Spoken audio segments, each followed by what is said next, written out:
भारत और बांग्लादेश के रिश्तों में लगातार टकराव की स्थिति देखने को मिल रही है, जहां दोनों देशों के बीच तनाव बढ़ता दिख रहा है। ऐसे में एक खबर सामने आई है जो रिश्तों को और खराब कर सकती है। दरअसल बांग्लादेश की अंतरिम सरकार ने भारत में अपने प्रमुख राजनयिक मिशनों में वीजा सेवाओं को अस्थायी रूप से बंद कर दिया है। विदेश मामलों के सलाहकार एम तौहीद हुसैन ने गुरुवार को मीडिया ब्रीफिंग में कहा कि नई दिल्ली स्थित हाई कमीशन, कोलकाता और अगरतला में डिप्टी हाई कमीशन की वीज़ा सेक्शन को फिलहाल बंद रखने का आदेश दिया गया और इसकी वजह बताई सुरक्षा चिंताएं।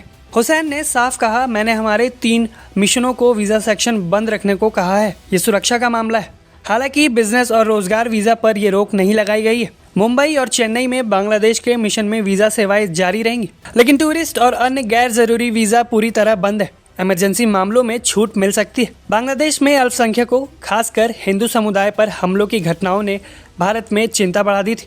भारत के विदेश मंत्रालय ने कहा कि अंतरिम सरकार के कार्यालय में अल्पसंख्यकों पर 2900 से ज्यादा हिंसक घटनाएं हो चुकी हैं। हाल की कुछ घटनाएं जैसे कि हिंदू नागरिक की हत्या और मॉब लिंचिंग ने तनाव को और बढ़ा दिया। दूसरी तरफ बांग्लादेश का कहना है कि उसके मिशनों के बाहर प्रदर्शन और हमलों की वजह से सुरक्षा खतरे बढ़ गए। पिछले महीने दिसंबर में नई दिल्ली हाई कमीशन के बाहर नोटिस लगाकर सेवाएं बंद कर दी गई थी और अब ये फैसला पूरे 3 प्रमुख मिशनों पर लागू कर दिया गया है। इस वीजा रोक का असर हजारों लोगों पर पड़ने वाला है। भारतीय व्यापारी, पर्यटक और मेडिकल टूरिज्म के लिए बांग्लादेश जाने वाले लोग प्रभावित होंगे।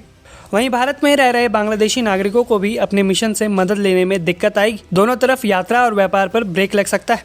हालांकि इसके पीछे की एक वजह भारत द्वारा बांग्लादेशी क्रिकेटर को IPL से निकालना भी हो सकता है, जिसके बाद से बांग्लादेश ने भारत में अपने T20 वर्ल्ड कप के मैच खेलने से मना कर दिया था और वेन्यू को श्रीलंका करने की मांग ICC से की थी और हवाला दिया था सुरक्षा कारणों का। ICC ने फिलहाल बांग्लादेश की मांग को मानने से इनकार कर दिया। अब बांग्लादेश ने कहा है कि वो अपना आगे का फैसला खुद करेगी।